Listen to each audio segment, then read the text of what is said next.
guys, yung mga nagtatanong ng ano, kung saan daw nakalagay yung signages. So yan guys, ito pa lang, ito yung way papuntang Bicol. So may makita kasi kayo dito ngayon guys, so yan, signages. Yan, yung signages.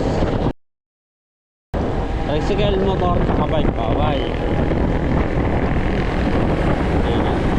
So siyempre, di ba kasi dumadaan pa rin doon sa baba. Yun nga lang eh, pag natsimpohan talaga ng ano, yung enforcer, may huli talaga. So much better na lang na umiwas na lang tayo, diba?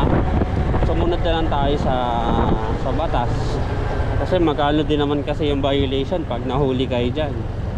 Ang I think is 500 pesos. Sa di ako nagkakamali, parang mga ganun. So dito naman kayo sa taas, madali lang din naman, dire-diretso lang din naman yan. Ako yun nga, nakaabutan ako ng ano. Yeah. Tik na ako dun, nakaabutan ako ng ano, yung red light Yan, sa kabila guys, meron din yung signages. So ito yun, nakatalikod lang sa atin.